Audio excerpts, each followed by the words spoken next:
ঘাড় দুপাশে ঝাঁকুনি দিয়ে বেঁধে রাখা ছেলেটার বুকে তীর ছুঁড়ে দিল এক যুবক।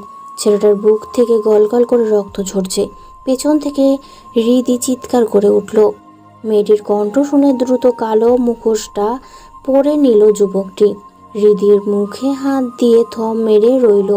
এক পা দুপা করে পিছিয়ে দৌড়ানোর জন্য যেতেই হাত ধরে নিল কেউ। গলার স্বর পরিবর্তন করে বলল, নো মোর সাউন্ড। তবুও চেঁচানোর চেষ্টা করলো হৃদি। যুবকটি মেয়েটাকে আর একটু চেপে ধরল। যা দেখেছ তা ভুলে যাও, না হলে তোমার অবস্থা খারাপ হবে। কথাটা ফিসফিস কণ্ঠে বলে ঘাড়ের দিকে বিশেষ কায়দা করে চাপ দিল। মুহূর্তে যুবকটির বুকে ঢলে গেল হৃদি নামের কন্যাটি। যুবকটি ধীর কণ্ঠে বলল, স্টুপিড গার্ল, এর জন্য তোমাকে অনেক পস্তাতে হবে। 2 ঘন্টা পর জ্ঞান ফেরে হৃদির। মাথাটা কেমন ঝিম ধরে আছে, ঘাড়ে প্রচণ্ড ব্যথা। কি হয়েছিল তৎক্ষণাৎই মনে করতে পারল না। ধীরে ধীরে উঠে জামা পরিষ্কার করে লাইব্রেরিতে চোখ বোলালো। উপন্যাসের প্রতি ভীষণ ঝোঁক মেয়েটির, সেই কারণে এখানে এসেছিল। তবে কি হলো ঠিক মনে পড়ছে না। পাশেই ব্যাগটা পড়ে আছে, সেটা খেয়াল হতেই হৃদি চমকে গেল। ব্যাগটা বুকে নিয়ে বলল, ইস গেল, আমার সবগুলো আইসক্রিম শেষ। ব্যাগের চেন খুলেই মেয়েটার মুখের করুণ ছাপ সৃষ্টি হলো। চোখে মুখে কেমন কান্না মিশে আছে। সবগুলো আইসক্রিম গলে জল হয়ে গেছে। আইসক্রিমের প্যাকেটগুলো হাতে নিয়ে হতাশার শ্বাস ফেলল ও। বান্ধবীর থেকে ট্রিট হিসেবে 5খানা আইসক্রিম হাতিয়েছিল, অথচ কপালে নেই সেসব। মুখটা গোমড়া করে বাড়ির দিকে রওনা হলো ও। আইসক্রিমের শোকে পাগল না হয়ে যায়। শাওয়ার নিতে গিয়ে ঘাড়ের ব্যথা অনুভব হলো হৃদির। আয়নার কাছে গিয়ে ঘাড়ের দিকটা দেখে মেয়েটার কপালে বিন্দু বিন্দু ঘামের সৃষ্টি হলো। হাত পা কেমন ঠান্ডা হতে শুরু করেছে। লাইব্রেরির সেই দৃশ্য মনে হতেই বুকটা কেঁপে উঠল। পেছনে গিয়ে দেয়ালের সাথে হেলান দিয়ে বলল, কে ছিল সে, আর কাকেই বা আঘাত করলো? ছেলেটা বেঁচে আছে তো? অন্যের মাথাটা কোলে নিয়ে বেশ যত্ন করে হাত বুলিয়ে দিচ্ছে সুফিয়া। এত যত্ন পেয়ে গদগদ হয়ে গেছে অর্ণ। সোফিয়া মৃদু হেসে বললেন, তা দাদু ভাই, আজকাল কি করা হচ্ছে? পড়াশোনা করছো তো? করি তো দাদি আম্মা। বই নিয়ে তো বসো না একদমই। বসি, তুমি দেখো না। বয়স হচ্ছে দেখে কি আমি কিছু বুঝি না? আমাকে মিথ্যা বলে কোনো লাভ নেই। উফ দাদি আম্মা, তুমিও না? নাকি সুরে কথাগুলো বলে সোফিয়ার কোলে আবারও শুয়ে পড়ল অর্ণ। বিগলিত হেসে সোফিয়া চুলে হাত বুলিয়ে দিতে লাগলেন। প্রচণ্ড ভালোবাসেন নাতিকে, নিজের ছেলের থেকেও বেশি। তবে ছেলের জন্য মায়া হয় সোফিয়ার। অর্ণ কখনোই সামাদের সাথে কথা বলে না। আগে অবশ্য বাবা ছেলের সম্পর্ক এমন ছিল না, তবে এখন এমনটা হয়ে গেছে। সোফিয়াকে আনমনে হয়ে ভাবতে দেখে অর্ণ শোধালো, কি হয়েছে দাদি আম্মা? হ্যাঁ, কিছু বললে দাদু ভাই? কি ভাবছো তুমি? সোফিয়ার মুখোমুখি হয়ে কথাটা বলল অর্ণ। চিন্তিত মুখে সোফিয়া বললেন, সামাদের সাথে কখনো কি কথা বলবে না তুমি? না। অর্ণের সহজ উত্তর শুনে হতাশায় মুখশ্রী ভরে গেল সুফিয়া নামের বৃদ্ধটির। নাতির মাথায় হাত বুলিয়ে দিতেই তিনি বললেন, তোমার পাপা খারাপ নয় অর্ণ। একজন ধর্ষককে কি করে ভালো বলতে পারো তুমি দাদি আম্মা? তোমার ভুল এটা। দাদি আম্মা, আমি নিজ কানে শুনেছি এসব কথা। তাছাড়া মম কেন আঘাত করেছিল তোমার নিষ্পাপ ছেলে? দাদু ভাই, এমন ভাবে কথা বলছো তুমি? দুঃখিত দাদি আম্মা, তুমি কেন বারবার ওই লোকটার কথা বলো? আমায় ভালো লাগে না একজন পশুর কথা শুনতে। অর্ণ গটগট শব্দ তুলে চলে গেলেন। সুফিয়া নাতির যাওয়ার পানে তাকিয়ে রইলেন। তবে কি শেষ বয়সে এসে ও ছেলে নাতির ভালো সম্পর্ক দেখতে পাবেন না তিনি? ভার্সিটির টপ স্টুডেন্ট হিসাবে নাম আসলো মারিয়ার। প্রচণ্ড খুশি হয়ে মেয়েটি কান্না করে দিয়েছিল। অন্য ক্যাম্পাস থেকে ট্রান্সফার হয়ে এসেছিল সে। হাতে মাত্র কিছু সময় ছিল। এই সময় এত ভালো ফলাফল হবে তা কিছুই কল্পনার অতীত। ফলাফল ঘোষণা শেষ। মায়া বেশ হাসি খুশি হয়ে মঞ্চ থেকে নেমে এলো। রীতি আগ বাড়িয়ে এসে বলল, হাই, আম রীতি, 3rd ইয়ার, তোমার সাথেই পড়ি। ওহ, আমি মায়া। জানি, দারুণ ফলাফল করেছো তুমি, আমাকে টপকিয়ে দিলে। নেক্সট তুমি টপকিয়ে দিও। চেষ্টা থাকবে। তো কি অবস্থা তোমার? হ্যাঁ ভালোই, তবে একটু খারাপ লাগছে, সেকেন্ড হলাম এবার। আরে চিল, এতে এত কষ্ট নিও না তো। পড়াশোনার মাঝে কম বেশি হবে। এখন সব কথা বাদ, ফ্রেন্ড হবে। হ্যাঁ শিওর।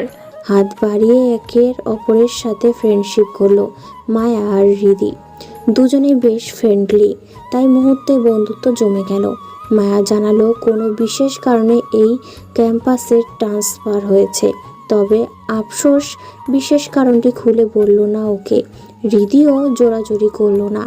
একটা হসপিটালে এসেছে অন্য, সাথে ওর বেস্ট ফ্রেন্ড সাব্বিরও আছে। সাব্বিরের ঘন চুলগুলো বারবার উল্টে পাল্টে যাচ্ছে, আর সেটাই হাত দিয়ে ঠিকঠাক করছে ছেলেটা। অন্য বিরক্ত হয়ে বলল, তোর কি কোনোদিন এই স্টাইল রোগ যাবে না? আরে দোস্ত, স্টাইল না করলে মেয়েরা পটে? অবশ্যই পটে, 100 বার পটে, 1000 বার পটে, খ্যাত হলেও পটে। হ্যাঁ, বললেই হলো। খ্যাত ছেলের সাথে আবার কেউ প্রেম করে? এই যা তো। তুই কি আমায় ইনডাইরেক্টভাবে চ্যালেঞ্জ জানালি? ইনডাইরেক্ট না ডাইরেক্ট চ্যালেঞ্জ ছুড়লাম, পারলে খ্যাত হয়ে প্রেম করে দেখা। অর্ণের ঠোঁটের কোণে বাঁকা হাসি উদয় ঘটল। সাব্বির নিচের চুলগুলো আবারও গোছাতে লাগলো। ডক্টর এসে বললেন, আপনাদের পেশেন্ট এখন সুস্থ আছেন, আপনারা দেখা করতে পারেন। ওকে, থ্যাংক ইউ ডক্টর। ওয়েলকাম, এটা আমাদের ডিউটি মাত্র। মুচকি হাসলো অর্ণ। সাব্বির আয়নায় নিজের মুখ খুঁটিয়ে খুঁটিয়ে দেখছে। ধরম করে ছেলেটার পিঠে কিল বসালো অর্ণব বলল, সালা এখনো বসে থাকবি? আরে যা আসছে, দেখি কেউ লাইন মারার জন্য পায় কিনা। কথাটা দাঁত কেলিয়ে বলল সাব্বির। হো হো করে হেসে কেবিনে প্রবেশ করলো অর্ণ। নিস্তেজ অবস্থায় বেডে পড়ে আছে আহান। ছেলেটার বুকে একটি ক্ষত, হালকা হাতে সেটায় হাত বুলিয়ে দিল অর্ণ। সাব্বির পাশে এসে বলল, কি করে যে ওর বুকে আঘাত লাগলো, তীরটা কত গভীর দেখেছিস? খুব যত্ন নিয়ে আঘাত করা। সাব্বির বেশ বিশ্রী ভাষায় গালি প্রদান করলো। অর্ণ দীর্ঘশ্বাস টেনে বলল, ডক্টর ঘুমের ইঞ্জেকশন দিয়েছেন, এত চেঁচামেচি করিস না এখন, ওর জন্য ওষুধ নিয়ে আয়। আর শোন, বল। আঙ্কেল আন্টি যেন কিছু না জানে, বলবি 1 সপ্তাহ আমার সাথেই থাকবে আহান। আচ্ছা, তবে রিক্স হয়ে গেলে না বিষয়টা তোর বাবা জানলে? কতটা বার বলবো ওই লোকটার কথা, আমাকে বলবি না। অন্যের মুহূর্তে রাগ হয়ে যাওয়াতে কোনো উত্তর করলো না সাব্বির। ধীর পায়ে বেরিয়ে পড়লো ওষুধ আনার উদ্দেশ্যে। অন্যের ঠোঁটের কোণে তাচ্ছিল। আহানের মাথায় হাত বুলিয়ে শান্ত স্বরে বলল, ঘুমা দোস্ত, শান্তিতে ঘুমা। চারপাশে কেমন রহস্যের গন্ধ পাচ্ছেন আহায়ুত। লোকটা বেশ চিন্তিত। শহরের মাফিয়া আনাগোনা ওনার রাতের ঘুম আরাম করে দিয়েছে। উপর মহল থেকে বারবার চাপ ক্রিয়েট করা হচ্ছে। 2 দিন আগে একজন এসআই এর উপর হামলা চালানো হয়েছে। লোকটা এখন শয্যাশায়ী। বুকের ভেতর কেউ নির্মমভাবে পাপি কথাটা লিখে দিয়েছে। আশ্চর্যজনকভাবে লোকটা সম্পূর্ণ ভালো মানুষ। রেকর্ড অনুযায়ী তেমন খবর আছে ওনার কাছে। আবারও ফোনটা বেজে উঠল। ধরফড়িয়ে ধরলেন তিনি। ফোনটা রিসিভ করতেই ওপাশ থেকে কর্কশ কণ্ঠে সামাদ বললেন, আপনারা সরকারি টাকায় বসে বসে খাচ্ছেন শুধু, অথচ কাজের বেলায় অষ্টরম্ভা। দুঃখিত স্যার, আমরা চেষ্টা চালাচ্ছি। আপনার চেষ্টা দেখে আমি পুলকিত মিস্টার আতাউর। স্যার, খুব দ্রুত তার সন্ধান মিলবে আমাদের। আর সমস্ত কিছু একটা রহস্য কেমন? রহস্য থাকবেই, কাইন্ডলি কাজকে প্রাধান্য দিন। আই উইস একটা সফলতা দিবেন আমাদের টিমকে। অবশ্যই স্যার। ফোনটা রেখে চিন্তিত ভঙ্গিতে বসে রইলেন সামাদ। সত্যিই তো রহস্যময় একটা কেস। মাফিয়ার নামটা পুরো দেশে ছড়িয়ে গেলেন। ও এই সূত্রপাত ধরা ছোঁয়ার বাইরে। কলিং বেল বাজতেই দরজা খুলে দিল অর্ণ। সামাদ মুচকি এসে ছেলেকে বললেন, কেমন আছো অর্ণ? কোনো রকম প্রতিক্রিয়া করলো না অর্ণ। সামাদ বেশ কষ্ট পেলেন। হাতে থাকা ট্যাপটা ডিভানে রেখে আরাম করে বসলেন। অর্ণ এক পলক তাকিয়ে চিৎকার করতে লাগলো। সুফিয়া ধীর পায়ে আসতেই অর্ণ বলল, আমি ফার্ম হাউসে যাচ্ছি। দাদি আম্মা, তুমি নিজের খেয়াল রেখো। অর্ণ বাবা, তুমি? দাদি আম্মা, ওনাকে আমার নাম নিতে নিষেধ করুন। ধর্ষক আবার পুলিশ কর্মকর্তা। ছি, একজন খুনির মুখে আমি আমার নাম শুনতে চাই না। এ কি বলছো দাদু ভাই? ও তোমার বাবা হয়, বাবার সাথে এমন ব্যবহার করে কেউ? বাবা, এ তো এক যা। গালি প্রদান করতে গিয়েও কোনো এক বল বাঁধ সাজলো অর্ণের মুখে। সুফিয়া হতাশ হয়ে তাকিয়ে রইলেন। সামাদ মাথাটা নিচু করে আছেন। সুফিয়ার বুকটা ভারী পাথরের নিচে পড়ে ক্ষত হতে লাগলো। অন্য চলে যেতে সুফিয়া বললেন, সত্যি কি ধর্ষক আমার ছেলে? পানির গ্লাস বাড়িয়ে দিল আহান। বুকে প্রচণ্ড ব্যথা, গ্লাসটা নাকচ করে দিল অন্য। আহান বুকে হাত রেখেই বলল, আবার রাগ করেছিস তুই? রাগ করারই কথা আহান। আঙ্কেলকে ভুল বুঝেছিস তুই। স্টপ আহান, আমি নিজ কানে শুনেছি আমারই আন্টিকে পুনিচ্ছি। ঘৃণা হচ্ছে আমার। তাছাড়া আমার মমকে আঘাত করেছেন, এটা আমি নিজ চোখে দেখেছি। সেই কারণেই মম নেই আজ। আহানের দিকে ভেজা নয়নে তাকিয়ে রইল অন্য। ছেলেটার জন্য বড্ড মায়া হয় আহানের। অন্য মাথা চেপে ধরে বলল, আজ 6 বছর ধরে আমি পৃথিবীর সব থেকে অসহায়নীয় যন্ত্রণা অনুভব করে যাচ্ছি। জানি না কোন পাপের শাস্তি আমায় পেতে হলো। কষ্ট পাস না দোস্ত। কি করি বল, আর কি করব আমি? এখন তো নিজেকে রাস্তার কুত্তা মনে হয়। বাড়িতে শান্তি নেই, আমি থাকছি না এখানে। What rubbish! থাকবি না মানে কোথায় যাবি? ভার্সিটি চেঞ্জ করব, সাথে তোরাও যাবি।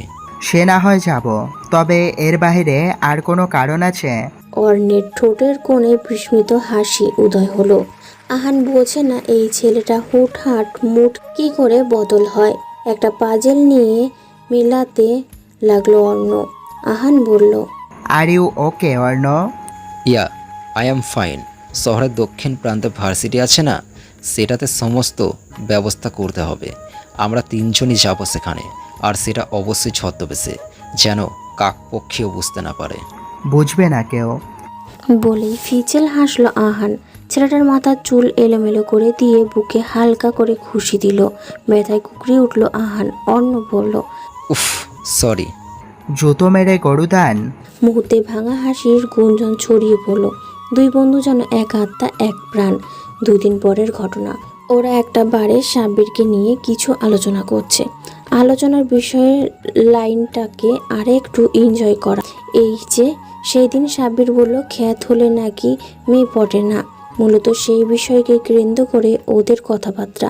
অন্য মূলত এই খেলার প্রধান চাল। খ্যাত সেজে প্রেমের ফাঁদে রটাবে ও। আহানের ভেতরটা কেমন করছে, চারপাশে নেশার সুগন্ধ। অন্য সেটা লক্ষ্য করে বলল, কোন ব্র্যান্ড নিবি তাই বল। হো দোস্ত। অন্যকে জড়িয়ে ধরল আহান। অন্য ঠোঁটের কোণে হাসি রেখে পছন্দসই হুইস্কি অর্ডার করলো। আজ সারা রাত তাদের পার্টি হবে। মদ্যপান স্বাস্থ্যের জন্য ক্ষতিকর, এটা কোন ব্যক্তিটা জানে না, সবাই জানে, অথচ সেটাই পান করে তারা। তবে তাদের মধ্যে অন্যতম একজন হলো অর্ণ, যে কিনা মেডিকেলের কলেজের স্টুডেন্ট। তার এই বিগড়ে যাওয়ার মস্তিষ্ক কিভাবে মেডিকেল সামলাবে, এটা সত্যিই ভাবনার বিষয়। তবে মাঝে মাঝে অবাক হয় আহান। বাবার এত টাকা পয়সা থাকলেও সব সময় নিয়ে কখনো অহংকার করে না ও। ছেলেটা যেন এক প্রকার প্রতিজ্ঞাবদ্ধ, বাবার 1 পয়সাও গায়ে মাখবে না। 6 বছর পূর্বের ঘটনাগুলো মনে হতেই গায়ে কাটা দেয় আহানের। রাস্তার ধারে একটা চাকরির জন্য রীতিমতো ভিক্ষে করছিল অন্য। কি বিদঘুটে সেই দৃশ্য। নিজের জীবনের সব থেকে বেশি ঘেন্না করে সামাদকে। বাবার প্রতি বিন্দু মাত্র ভালোবাসা নেই যেন। হুইস্কির বোতল ধরে চুমুক দিল অন্য। আহান গ্লাসটা রেখে বলল, তুই কি কখনো ফিরবি না? কোথায় ফিরবো? আমার তো কোনো ঘর নেই, কিচ্ছু নেই আমার। আমি হলাম মেঘের মতো, যে এপাশ থেকে ওপাশে ঘুরে বেড়ায়, ঠিকানাহীন মেঘ। কথাটা বলে খিলখিল করে হাসতে লাগলো অন্য। আহান কিছু বলল না। অন্যের জন্য ভীষণ মায়া হয় ওর। কেন যে এই ছেলেটাকে এত ভালোবাসে ও?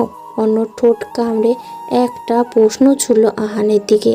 আহান বিচলিত হয়ে পড়ল। অন্যের ঠোঁটের কোণে তাচ্ছিল্যের রেখা। অর্ণ বলল, ঠিকানাহীন মেঘকে এত ভালোবাসিস কেন আহান? দোস্ত তুই। বুকের আঘাতটা অনেকখানি, তাই না? মাথাটা নিচু করে ফেললো আহান। এক টানে ছেলেটার টি-শার্ট ছিঁড়ে ফেললো অন্য। হালকা হাতে হাত বুলিয়ে বলল, আমার দেওয়া আঘাত। অর্ণ থাক না এসব। কেন থাকবে? দোস্ত সেসব আমি মনে করতে চাই না, আর তুইও ভুলে যা প্লিজ। বিগলিত হাসলো অর্ণ। গুটিসুটি মেরে আহানের কাঁধে মাথা রাখলো। কিছু স্মৃতি বিস্ময় হলো। আহানকে আঘাত করা উচিত হয়নি ওর, তবে সে সময়ের মাথা গরম ছিল প্রচুর। আহান হালকা স্বরে বলল, হাজার হোক পূর্ব তোর ভাই, ওকে আঘাত করাটা। হুস, এখানেই থেমেছে। পূরব আমার ভাই না, বরং আমার বাবার কলঙ্ক। বাবা শব্দটি উচ্চারণ করে কেমন যেন হয়ে গেল অর্ণব। আহানের দিকে তাকিয়ে মলিন হাসি বলল, মাঝে তুই কেন এলি আহান? খুব যত্ন নিয়ে আঘাত করেছিলাম ওকে, কিন্তু তুই এসে সে আঘাতটা বুকে নিয়ে নিলি। তবুও তো পূর্বকে আঘাত করেছিস তুই। আফসোস ছেলেটা এখনও হসপিটালে। তোর জন্য বেঁচে গেল। অর্ণ, একটা কথা বলবো? বল। আপন মানুষদের আঘাত করিস না আর। বিরক্ত নিয়ে তাকালো অর্ণব। আহানের থেকে কিছুটা সরে এসে বলল, পেলে চলে যেতে পারিস, আমি তোকে ধরে রাখবো না। দোস্ত, আমি সেটা মিন করিনি। অনেক রাত হয়েছে, তোর বুকের ক্ষতটা কাঁচা, ঔষধ খেয়ে ঘুমিয়ে পড়। আহান কথা বাড়ালো না, চুপচাপ নিজের জন্য বরাদ্দকৃত রুমের দিকে প্রস্থান করলো। অন্য এক পলক তাকিয়ে দীর্ঘশ্বাস ফেলল। আহানের বুকের ক্ষতটা দেখলেই অপরাধ বোধ জাগে কেমন। এই হাতে ছেলেটার বুকে আঘাত করেছে সে, যদিও সেটা ভুলবশত হয়েছে।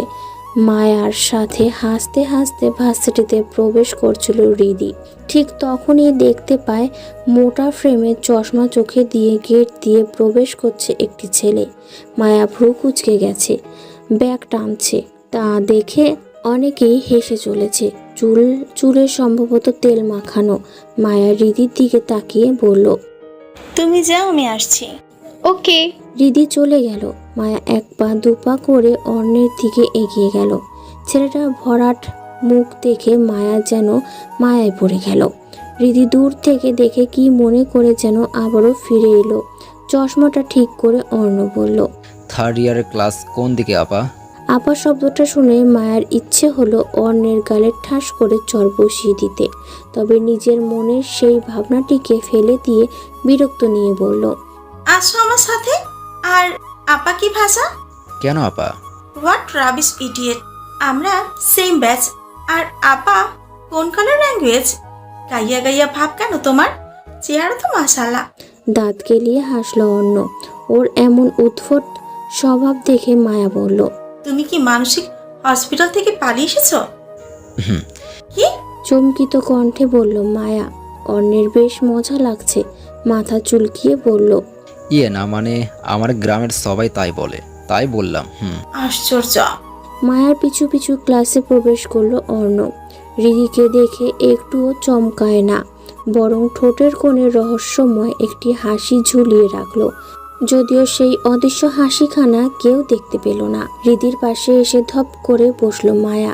ওয়াটার বোতল থেকে পানি নিয়ে তা পান করলো। হৃদি বলল, ছেলেটাকে চেনো? হুম, তবে গাইয়া টাইপ, কেমন যেন অদ্ভুত। হো। ক্লাসে স্যার আসলেই সকলে দাঁড়িয়ে সম্মান জানায়। স্যার অ্যাকাউন্টিং পড়ানো শুরু করলো, যার আগা মাথা কিছুই বুঝতে পারলো না অর্ণ। মেডিকেলের স্টুডেন্ট হয়ে কি করে অ্যাকাউন্টিং বুঝবে? মায়া পেছনে তাকিয়ে হকচকিয়ে উঠল অর্ণ। মায়ার দৃষ্টিতেও কেমন যেন মায়া হচ্ছে। অর্ণ নিজেও তেমন যেন খটকার মাঝে পড়ল। মায়া এক ফালি হাসল।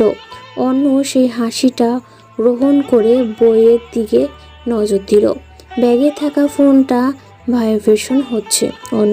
অনিচ্ছা থাকা সত্ত্বেও ফোনটা রিসিভ করলো। কানে থাকা ছোট্ট হেডফোনটা অন করে দিল। ওপাশ থেকে আহান বলল, দোস্ত, কোনো জায়গায় ফেললি আমায়। সায়েন্সের কিছুই বুঝি না আমি। আরে আমিও তো অ্যাকাউন্টিংয়ের আগামাথা বুঝি না। বসে থাক, কিছুদিনেরই তো বিষয়, তারপরই চলে যাব। একটা মেয়ে পড়াবো বাস। একটা মেয়েই কিন্তু। আরে হ্যাঁ, একটাই জাস্ট। অলরেডি একটাকে কেমন যেন লাগছে।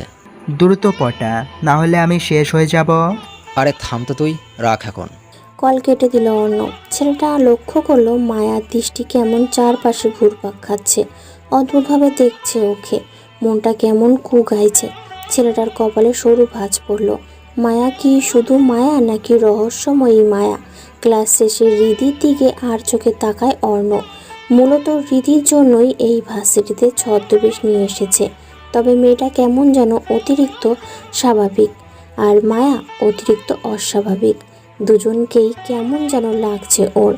আনমনে হেঁটে যাচ্ছিল করিডোর দিয়ে। কখন হৃদির ওপর এসে পড়ল খেয়ালই নেই। ধাক্কা দিয়ে অন্যকে ফেলে দিল হৃদি, যার ফলে সকলেই হাসাহাসি করছে। বেশ অপমান বোধ হলো অর্ণের। মাথাটা নিচু করে নিচের রাগকে প্রশমিত করলো। এই মেয়েটাকে একটা শাস্তি দিতেই হবে। এই তুমি কি চোখে দেখতে পাও না? সরি, আমি আসলেই চোখে কম দেখি। চশমাটা কেমন যেন ঝাপসা হয়ে গেছে। এতক্ষণ রাগী কণ্ঠে কথা বললেও এবার হৃদির খারাপ লাগা শুরু হলো। মায়া এসে পাশে দাঁড়ালো, হৃদিকে টান দিয়ে একটু সরিয়ে নিল। ব্যথিত কণ্ঠে হৃদি বলল, একটু বেশি বেশি করে ফেললাম। আরে কিসের বেশি বেশি? সব ঠিকঠাক। ওকে কেমন যেন লাগছিল আমার। কিন্তু ছেলেটাকে সরলই মনে হচ্ছে। আমারও তাই মনে হলো। আচ্ছা আসো আমরা যাই। হৃদির হাত ধরে টেনে নিয়ে যেতে লাগলো মায়া। পেছন ঘুরে অন্যকে দেখলো হৃদি। ছেলেটা চশমা পরিষ্কার করতে ব্যস্ত। মায়ার দিকে হতাশা নিয়ে তাকালো ছেলেটা। শুধু শুধু অন্যকে সন্দেহ করলো মায়া। অবশ্য মায়ার কাজই তো যাকে তাকে সন্দেহ করা। ক্লাসে সবাই বেশ মনোযোগী হয়ে ক্লাস করছে, কারণ কিছুদিন পর পরীক্ষা। অর্ণ পড়ল চরম বিপাকে। সায়েন্সের স্টুডেন্ট হয়ে কি করে অ্যাকাউন্টিংয়ের পরীক্ষা দিবে? এইদিকে আহান তো যায় সায়েন্সের ক্লাস করতে বেশ বেগ পেতে হচ্ছে ওকে। ব্রেক টাইমে টেবিলের ওপর মুখ গুজে দিয়ে আহান বলল, আমারে মাফ কর ভাই, আমি আর ক্লাস করতে পারবো না, শরীর কাঁপছে আমার। কী সব বলে, সব আমার মাথার উপর দিয়ে যায়। তুই আমাকে এই ভালোবাসিস? সবটা হয়েছে ওই শালা সাব্বিরের জন্য। ওকে পেয়ে নেই জ্যান্ত গিলবো আমি। আহান, সাব্বির ছাড়াও আমার একটা লক্ষ্য আছে। অর্ণ, তুই কি কোনোভাবে সেদিনের ওই মেয়েটাকে? ভ্রু কিঞ্চিত করে অর্ধেক কথা বলল আহান। অর্ণের ঠোঁটের কোণে বাঁকা হাসি।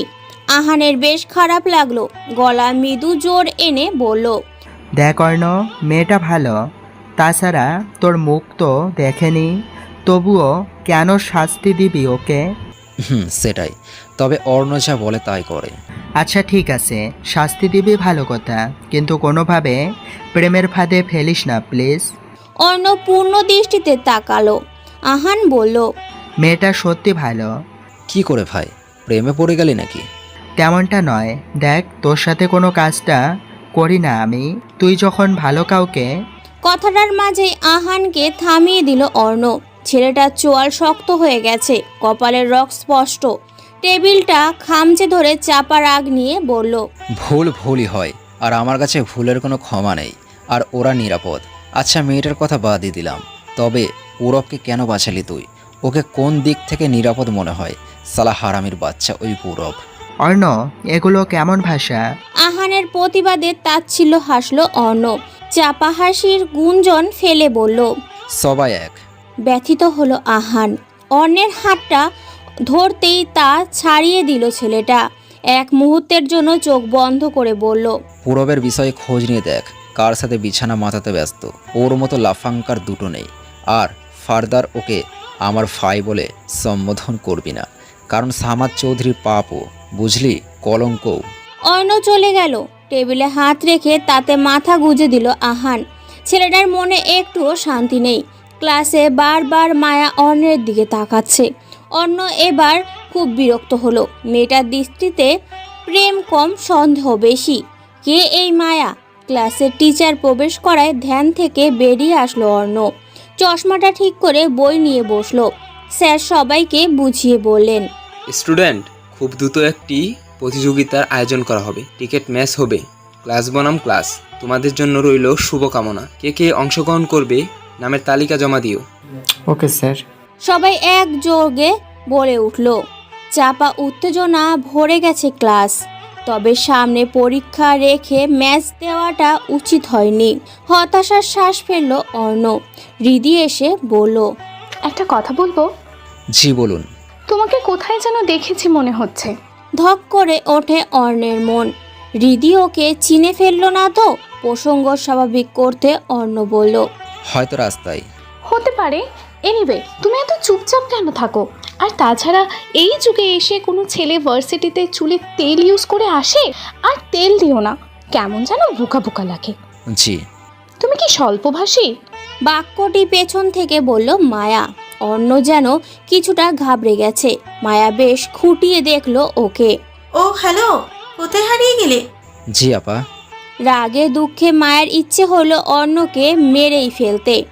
একই ক্লাসে পড়ে ওকে আপা বলে সম্বোধন করে। হৃদি মুখ টিপে হাসছে। মায়া গটগট শব্দ তুলে চলে গেল। হৃদি এক পলক তাকিয়ে বলল, আমি যতদূর বুঝি আর যাই হোক তুমি বোকানো, তবে তেলের জন্য কেমন যেন লাগে। ও তুমি আমাকে ইগনোর করছো? না তো। হতাশা ভরা শ্বাস ফেলল হৃদি। কার পাল্লায় পড়ল ও? মায়ার জন্যই এমনটা হয়েছে। প্রতিটা ছেলেকেই সন্দেহের তালিকায় রেখে দিয়েছে। কি আশ্চর্য! বাসায় ফেরার সময় মায়ার সাথে কথা বলছিল হৃদি। মায়ার দিকে পূর্ণ নজর ফেলে হৃদি বলল, আর কয় মাস থাকবে তুমি? বেশি নয়, 2 মাসের মতো। আসলে আমি বিগত বছরগুলো অনেক ভার্সিটি করেছে, সেখানে অনেকেই বাজে কাজের সাথে জড়িত, তবে মাফিয়া নয় কেউই। আমাদের টিম পাগল হয়ে খুঁজে চলেছে। এই দিকে বলতে গেলে আমি নতুন জয়েন করেছি, তাই চাপটা বাড়ছে। বাট মায়া, আমার মনে হয় না ওই ছেলেটা এমন কিছু। I wish. আচ্ছা আমি যাচ্ছি। হৃদি চলে গেল। মায়া একটি গাছের ছায়া এসে দাঁড়ালো। কেন যেন অর্ণকে ওর সন্দেহ হয়। তবে অর্ণ যদি মাফিয়া হয় তবে যে চেয়ে আসবে কেন ওর কাছে? ফুটকাটে বসে 2 প্লেট চাউমিন শেষ করে দিল সাব্বির। ছেলেটা গ্রোগ্রাসে খাওয়া দেখে হাঁ হয়ে গেছে আহানের মুখ। অর্ণ মুখ টিপে হাসছে। খেতে খেতে সাব্বির বলল, দোস্ত, তোরা আমাকে এত ভালোবাসিস, আগে কেন বলিসনি? জানিস এই খাবারে কি আছে? কি? পয়জন। সাব্বিরের মুখ থেকে ছিটকে পড়ল খাবার। গলায় কিছুটা আটকে গেছে বোধহয়। বারবার গলায় হাত বোলাচ্ছে। ওর নাজেহাল অবস্থা দেখে গগন কাঁপিয়ে হাসতে লাগলো অর্ণ আর আহান। অর্ণের কাঁধে হাত রেখে বলল, কি দিলি ভাই? এক কথাতেই সব শেষ? এটাই অর্ণ চৌধুরীর খেলা। রাগে দুঃখে উঠে গেল সাব্বির। আহান বাধা দিয়ে বলল, খাবার ফেলে রাখতে নেই, খেয়ে নে সাব্বির। হারামিরা, তোরা সবসময় এমন করিস। মানছি আমি বেশি খাই, তাই বলে এভাবে অপমান? আহ সাব্বির, এমন করছিস কেন? দেখ অর্ণ, আহান দীর্ঘশ্বাস ফেলল। বন্ধু মহলটা বড্ড খাপছাড়া। এক একজন এক একটা রহস্যময় বার্তা নিয়ে থাকে। অর্ণ বেশ কষ্ট করে সাব্বিরকে বসালো। অন্যদিকে ফিরে খাবার খাচ্ছে সাব্বির। হঠাৎ করেই অর্ণ বলল, হৃদিকে কিডন্যাপ করতে হবে। কেন? কাজ আছে। সাব্বির খাবারটা পাশে রেখে দিয়ে বলল, তুই কি করতে চাচ্ছিস বলতো? হৃদির অসম্মান। You mean? সাব্বিরকে থামিয়ে দিল অর্ণ। চোখ ছোট করে বলল, আমি সেসব কিছু বলিনি, তবে হৃদিকে নিয়ে যেন সমালোচনা পড়ে যায় সেটাই করব আমি। দোস্ত, হৃদি তোর গার্লফ্রেন্ড লাগে? না। তাহলে এর মাঝে কথা বলবি না আহান। সাব্বিরের দৃষ্টিতে হতাশা। আহান নিজেও বুঝতে পারছে না হৃদিকে নিয়ে কেন এত সমস্যা অর্ণের। মেয়েটার দোষ একটাই, সেদিন ভুল সময়ে লাইব্রেরিতে এসে পড়েছিল। খাবারের বিল মিটিয়ে দিল অর্ণ। চুপি চুপি আহানকে কিছু একটা বলতেই সাব্বির বলল, কি বললি? ওকে। তোকে কেন বলবো? অর্ণ, আমি কিন্তু তোর ডান হাত। এক্সাকলি, ডান হাত কি করবে বাম হাত জানবে না, আর বাম হাত কি করবে ডান হাত জানবে না। তুই কখনো আমাকে বন্ধু ভাবিস না? সাব্বিরের গোমরা মুখ দেখে বেশ মজা পেল অর্ণ। ইশারা করে চলে গেল আহান। সাব্বিরের কাঁধে হাত রেখে অনেকটা পথ আসলো। ঠিক তখনই চোখে গেল রাস্তায় দাঁড়িয়ে থাকা মায়ার দিকে। কারো সাথে কথা বলছে। বাঁকা চোখে তাকালো অর্ণ। মায়া নিজেই মায়া। আশ্চর্যজনকভাবে মায়াকে ও কারো মায়ায় পড়তে হবে, আর তা হলো অর্ণের মায়ায়। কথা কমপ্লিট করে পেছনে ঘুরতেই আড়ালে চলে গেল অর্ণ। সাব্বির এক পলক তাকিয়ে অর্ণকে খুঁজতে পেল না। কণ্ঠটা পরিষ্কার করে যেই না ডাকবে তখনই ফিসফিস করে অর্ণ বলল, মায়া এখানে? চুপ হয়ে গেল সাব্বির। ভাবটা এমন যে কেউ ছিলই না ওর সাথে। মায়া চলে যেতেই অর্ণ বেরিয়ে আসলো। সাব্বির বলল, মায়া পড়বে। মায়ার তবে হৃদের কি দোষ? ওর কোনো দোষ নেই, আর এটাই ওর দোষ। তবে খারাপ কিছু করিস না দোস্ত। আরে না, পাগল নাকি? এমনিতেও মেয়ে মানুষের প্রতি লোভ নাই আমার। ওই জগতের কেউ বিশ্বাস করবে না এই কথা। মৃদু হাসলো অর্ণ। সাব্বিরের পিঠে কিল বসিয়ে বলল, প্রতারণা করার ফল স্বরূপ তাদের সাথে বাজে কিছু ঘটেছে, বাট হৃদির কোনো দোষ নেই, আর এই দোষেই ওকে শাস্তি দিব। সাব্বির চোখ পিটপিট করে তাকিয়ে রইল। অর্ণ যদি আবারও হিংস্র হয়ে যায় তবে হৃদির কপালে দুঃখ আছে, আর মায়া তো ফেসে গেছে। এই মুহূর্তে নিজের প্রতি রাগ হচ্ছে সাব্বিরের। কেন যে চ্যালেঞ্জ ছুড়ল অর্ণকে, না হলে হয়তো মেয়ে দুটোকে এভাবে বিপদে পড়তে হতো না। অবশ্য মায়ার বিষয়টা আলাদা। সোফিয়ার মাথা টিপে দিচ্ছে অর্ণ। দাদির প্রতি প্রচণ্ড ভালোবাসা ওর, আর বাবার প্রতি ক্ষোভ। সোফিয়া আয়নাতে নাতিকে দেখে চলেছে। একটা ভুল দৃশ্য বাবা ছেলের সম্পর্কটা কতটা খারাপ করে দিয়েছে। 6টা বছর পূর্বে সেই ঘটনায় কত কিছু আড়াল হয়ে গেল। চোখ ভিজে গেল ওনার। চোখ মুছে বললেন, দাদু ভাই, তোমার চোখ মুখ কেমন কেমন লাগছে? কেমন লাগছে দাদি আম্মা? শুকনো আর মনমরা। এমনিতেই আজ একটা কাজে যাব তো তাই। মনে হচ্ছে কিছু নিয়ে চিন্তিত তুমি। একটুও নয় দাদি আম্মা, আসো, তোমার খাবার নিয়ে আসছি আমি। আচ্ছা। অর্ণ চলে যেতেই বালিশের নিচ থেকে ছবি বের করলেন সুফিয়া। একটা মহিলার ছবি, যার কোলে রয়েছে ছোট্ট একটি ছেলে। সুফিয়ার বুকটা হো হো করে উঠল। এই ছেলেটা তো তার নাতি, কিন্তু কাছে নেই। দাদি আম্মা।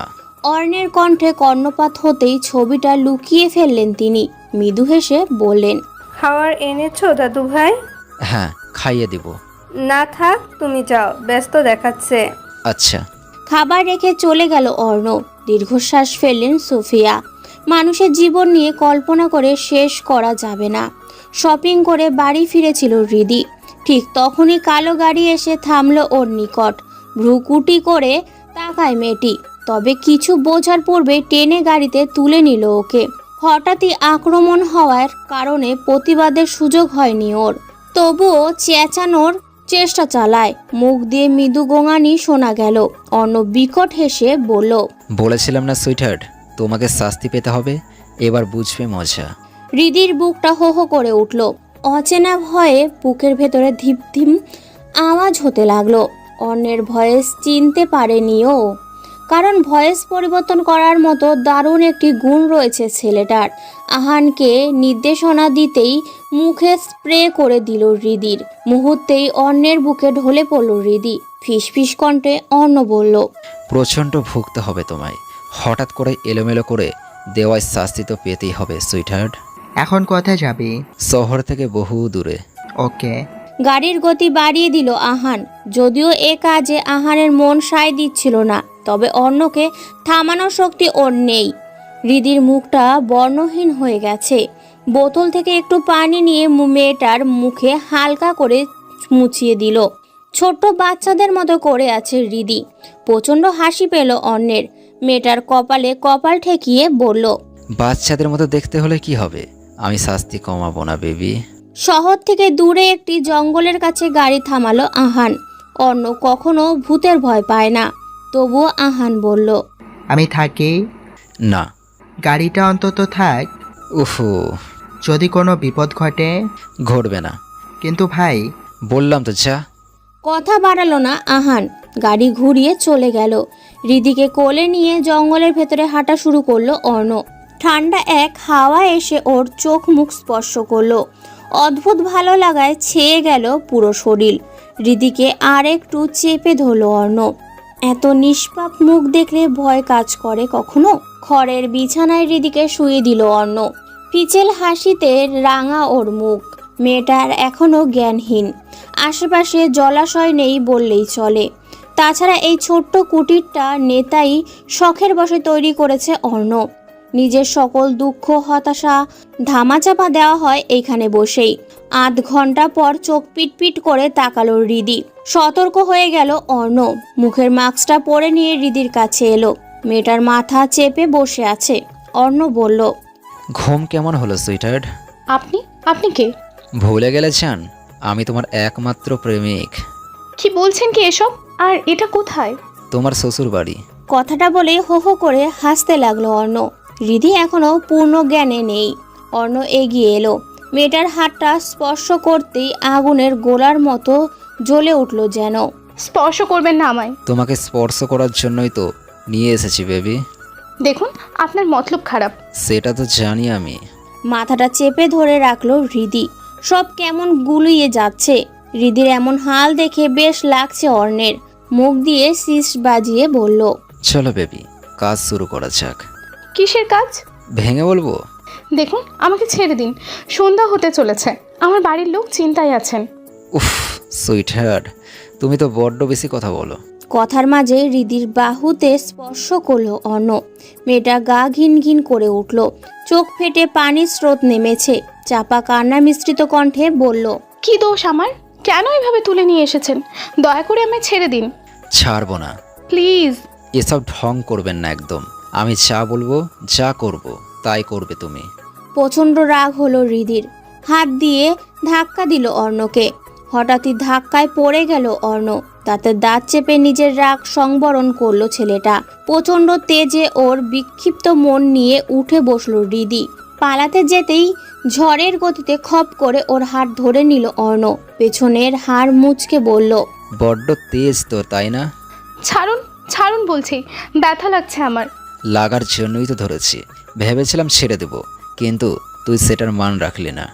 হাতে প্রচণ্ড ব্যথা পাচ্ছে হৃদি। চোখ থেকে অবিরত পানি ঝরছে। মৃদু আর্তনাদ করে বলল, দয়া করুন আমায় ছেড়ে দিন। কি ক্ষতি করেছে আপনার? এত সহজে তোর মুক্তি নেই। কথাটা বলে হৃদিকে ফেলে দিল অর্ণ। হাত লাল হয়ে গেছে, কান্না করতে লাগলো মেয়েটি। অন্যের পাষাণ মনে একটুও মায়া হলো না।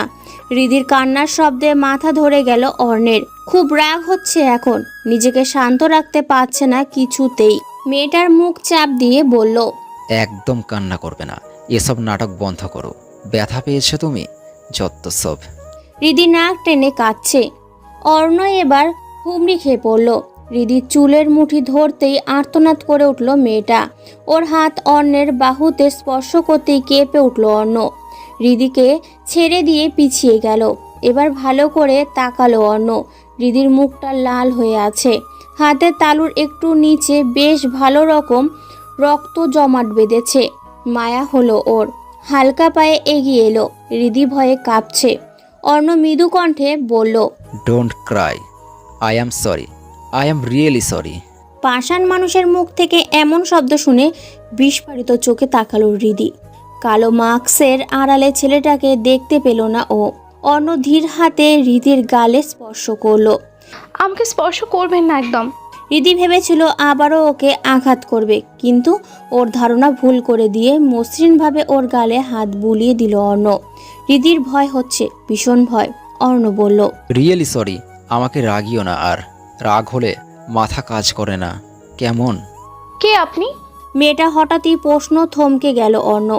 চাপা কণ্ঠটা আর একটু গাঢ় করে বলল, তোমার একদিনের বর। হোয়াট? মজা পেয়েছেন আপনি? এখন মজা করব।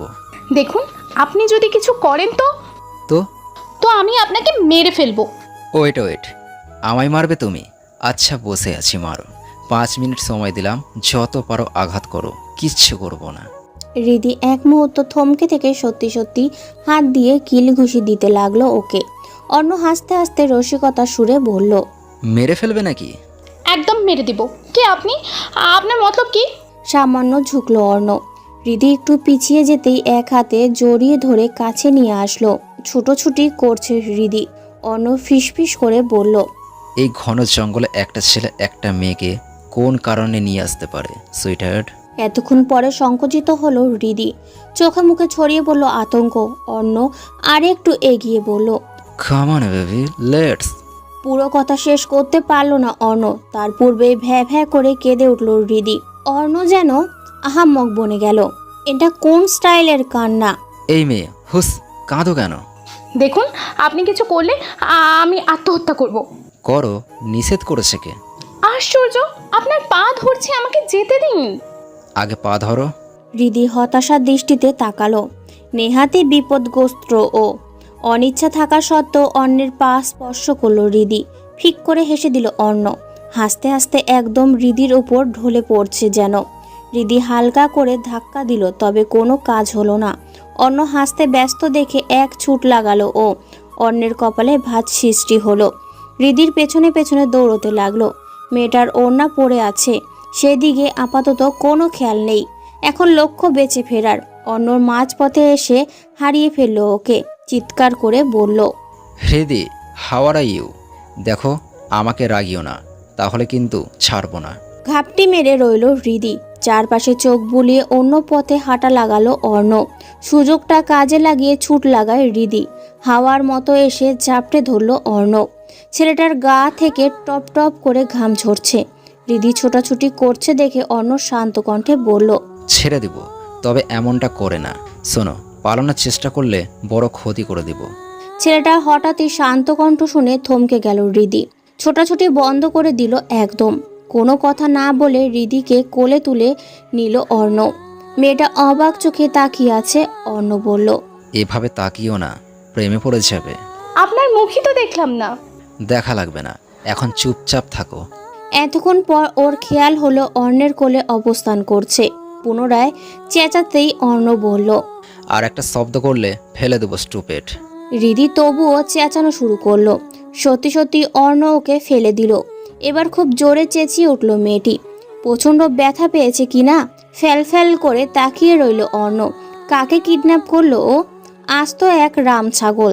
মেয়েটির চুল টানছে অর্ণ। বারবার এমনটা করায় বিরক্ত হচ্ছে খুব। তবে মুখে কিছু বলার উপায় নেই। কস্টেপ দিয়ে আটকে রেখেছে মুখ আর হাত বেঁধে রেখেছে। অর্ণ যেন ছোট কোনো বাচ্চা। মেয়েটাকে সুসুরি দিচ্ছে বারংবার। হৃদি কোনো মতে একটু সরে বসলো। অর্ণ চোখ রাঙিয়ে বলল, আর একটু দূরে গেলে প্রচণ্ড খারাপ কিছু হবে। হৃদি মুখ দিয়ে শব্দ করছে। সে বোঝাতে চেষ্টা করছে, সব বুঝেও না বোঝার মতন করছে অর্ণ। হৃদি এবার চোখ রাঙালো। তা দেখে হেসে কুটি কুটি অর্ণ। হাসতে হাসতে হৃদির ওপর পড়ে যাচ্ছে তো আবার ওর চুল টানছে। এতটা অস্থিরময় সময় কখনোই যায়নি হৃদির। খুব কান্না পাচ্ছে ওর। অর্ণ চোখ নামিয়ে বলল, খিদে পেয়েছে? খিদের কথা শুনে ভুলে যাওয়া খিদেটা চড়া হয়ে গেল। মাথা ঝাঁকুনি দিল হৃদি। ওর এত উত্তেজনা দেখে ব্যাগ থেকে কাপ নুডলস আর গরম পানি বের করলো অর্ণ। পেটে যেন হামাগুড়ি খাচ্ছে ইঁদুররা।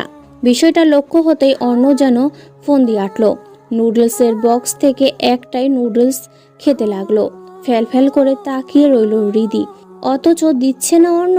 এবার হৃদি মুখ দিয়ে ডাকার চেষ্টা করলো। তবে অন্যদিকে ফিরে খেয়েই চলেছে অর্ণ। খিদের কারণে কান্না করে দিল হৃদি। অর্ণ ঘুরে বলল, এমন পেটুক কেন তুমি? খেয়ে খেয়ে ফুলে গেছো। ওজন কত? কোলে নিতে গিয়ে আমার ঘাড়ের রগ জেগে গিয়েছে। হৃদি ইচ্ছে হচ্ছে অর্ণের মাথাটা ফাটিয়ে দিতে, কিন্তু কোনো উপায় নেই। অর্ণ হাসতে হাসতে ওর মুখের কাছে এলো। মুখ থেকে কস্টেপ খুলতেই গড়গড় করে হৃদি বলল, আপনি কি মানুষ, এমন অসভ্য কেন? একে তো ধরে নিয়ে এসেছেন, জানি না বাসায় কি পরিস্থিতির সৃষ্টি হয়েছে। এমনিতেই আমার অবস্থা খারাপ, তার উপর খাবারও দিচ্ছেন না। আর কত সহ্য করব আমি? মেরে ফেলার ইচ্ছে থাকলে মেরে ফেলুন। প্রতিটা কথায় মনোযোগ দিয়ে শুনলেও কানে তুলল না অর্ণ। হৃদির মুখের সামনে খাবার নিয়ে বলল, হা করো। হাত খুলে দিন, আমি একাই খেয়ে নেব। না, পালিয়ে যাওয়ার ধান্দা? আমার ভালো লাগছে না এসব। কি ক্ষতি করেছে আপনার? কিচ্ছু করনি, এখন হা করো, নয়তো এটাও পাবে না। হৃদি বুঝলো এমন পাষাণ লোকের সাথে কথা বলে কোনো লাভ নেই, তাই হাঁ করেই নিল। খুব যত্ন নিয়ে নুডলস তুলে দিল অর্ণ। হৃদির চোখের কোণে জল চিকচিক করছে। ধীর কণ্ঠে অর্ণ বলল, কান্না করিও না, বি স্ট্রং। তাছাড়া আমি কিচ্ছু করব না, কালকেই ছেড়ে দেব। সত্যি? মেয়েটার দৃষ্টি দেখে হাসলো অর্ণ। মাথা ঝাঁকিয়ে বলল, হ্যাঁ সত্যিই। হৃদির মনে কিছুটা স্বস্তি মিলল। অর্ণের ইচ্ছে ছিল হৃদির নামের বদনাম রটিয়ে দেওয়া, কিন্তু কেন যেন সিদ্ধান্ত বদলে নিল। তাছাড়া মেয়েটা যথেষ্ট ভয় পেয়েছে, আর ওর পেছনে এভাবে সময় নষ্ট করার মতো সময় ওর নেই। ওর কাছে আকাশের চাঁদ, তবে পূর্ণাঙ্গ নয়, অর্ধচন্দ্র। হালকা আলোতে অন্যের শরীরটা দেখা যাচ্ছে, তবে মুখটা দেখার উপায় নেই। মাস্কটা এমনভাবে লাগানো যে একটুও বোঝার উপায় নেই। ধীরে ধীরে অর্ণের কাছে আসতে লাগলো হৃদি। অর্ণ গভীর ঘুমে আচ্ছন্ন। এই সুযোগটাই যেন চাইছিল ও। হাত বাঁধা, তবে খুব কষ্ট করে পেছন ঘুরে যেই না মাস্কটা টান দিতে যাবে অমনি হ্যাচকা টান দিল অর্ণ। সোজা অর্ণের ওপর গিয়ে পড়ল হৃদি। চোখ মুখ খিচে বন্ধ করা। দীর্ঘশ্বাস ফেলে অর্ণ বলল, বেশি করতে নিষেধ করেছিলাম, এর ফল কিন্তু ভালো হবে না। সরি, আর হবে না। যাও, নিজের জায়গায় গিয়ে ঘুমাও। খুব চেষ্টা করেও অর্ণের ওপর থেকে উঠতে পারল না হৃদি। হাত পা যে বাঁধা। অর্ণ এক হাতে জড়িয়ে ধরে ফিজেল হাসি দিয়ে বলল, থাকো এইভাবে, এটাই তোমার শাস্তি। না আমি থাকবো না, প্লিজ আমাকে ছাড়েন, না, ছাড়বো না। প্লিজ। বেশি কথা বললে 2 হাতে জড়িয়ে ধরবো। হৃদি থম মেরে গেল। ছেলেটার চরিত্র নিয়ে দুটো প্রশ্ন মাথায় আসে। একবার মনে হয় ভালো, আর একবার মনে হয় ভালো না। এভাবে থাকলে বোধহয় ওর দম বন্ধ হয়ে যাবে। নড়াচড়া করতে ঝাপটে ধরল অর্ণ। হৃদির ইচ্ছে করছে মাটির ফাঁকে পড়ে মরে যেতে। অর্ণ বলল, কথা বলিও না, আর এত ভেবো না। আমি হালকা করেই স্পর্শ করলাম, যাতে আর কোনো মতলব না বের করতে পারো। ছাড়ুন প্লিজ, আমার অস্বস্তি হচ্ছে। আগে ভাবা উচিত ছিল সুইটহার্ট। এতক্ষণ ভালো ব্যবহার করায় এটাই কারণ, যাতে ওকে ছেড়ে দেয়। কিন্তু কোনো লাভই হলো না। এমন বাজে পরিস্থিতিতে কি করে আছে তা হৃদিই ভালো জানে। সকাল সকাল ঘুম ভেঙে হৃদি চোখ মেলে দেখলো অর্ণ ওকে জড়িয়ে আছে। কখন ঘুমিয়ে পড়েছিল খেয়ালই নেই। হতাশার শ্বাস ফেলল মেয়েটা। এইভাবে একটা ছেলেকে জড়িয়ে থাকাটা কতটা অস্থিরতা তা খারাপ লাগে, তা এমন পরিস্থিতিতে না পড়লে বোঝা যায় না। হৃদির কেমন অনুভূতি হারিয়ে ফেলেছে। এই পরিস্থিতি তার কাম্য নয়। এই এক যন্ত্রণার সময় টলমল চোখে তাকালো অর্ণ। হৃদিকে দেখে ঠোঁট প্রসারিত করলো, তবে মাস্কের কারণে সেটা দেখা গেল না। Good morning. Good morning. অর্ণের চোখে মুখে তাচ্ছিল্য, যদিও সে সব দেখতে পেল না। হৃদি ব্যস্ত হয়ে বলল, প্লিজ ছেড়ে দিন আমায়। দিব, তবে আজ না কাল। কি? হৃদি চোখ গোল গোল হয়ে গেছে। অন্য কিছু বলবে ঠিক তখনই ফোনটা বেজে উঠল। একটু আড়াল হতেই ফোনের ওপাশ থেকে আহান বলল, ভাই, মায়ার সম্পর্কে সবটা জানতে পারিনি আমরা। ওকে, কতটুকু জেনেছিস? খবর আছে মায়া কোনো ইনভেস্টিগেশনে এসেছে। চিন্তিত হলো অর্ণ। হৃদি ভ্যা ভ্যা করে কান্না শুরু করে দিয়েছে। অর্ণ এক পলক তাকিয়ে হাসলো, বলল, ওকে, দেখি কি করা যায়। হুম। আচ্ছা শোন, হৃদির ফ্যামিলি থেকে কি অবস্থা? পাগলা কুত্তার মতো ঘুরছেন ওনারা। মেয়েটা ঠিক আছে তো? She is fine. ওপাশ থেকে ভারী নিঃশ্বাসের শব্দ কানে এসে লাগলো। অর্ণ একবার তাকালো হৃদির দিকে। আজই দিয়ে আসবে, আহান বলল।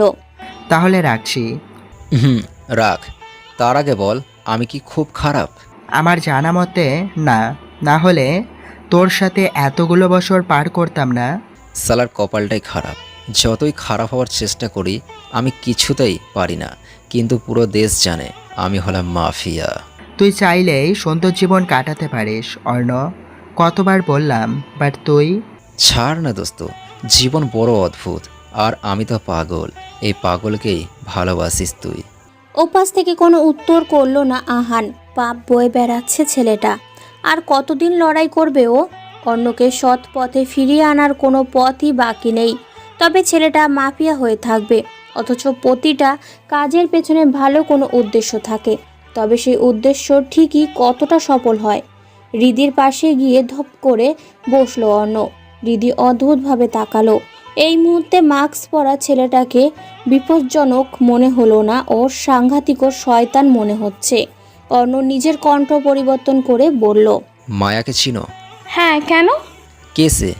আমার বান্ধবী। এর বাইরে? আমার কলেজে পড়ে। এর বাইরে? আপনি কি জানতে চান? আমি বুঝতে পারছি না। মায়ের একটা আলাদা পরিচয় রয়েছে, সেটা বলো।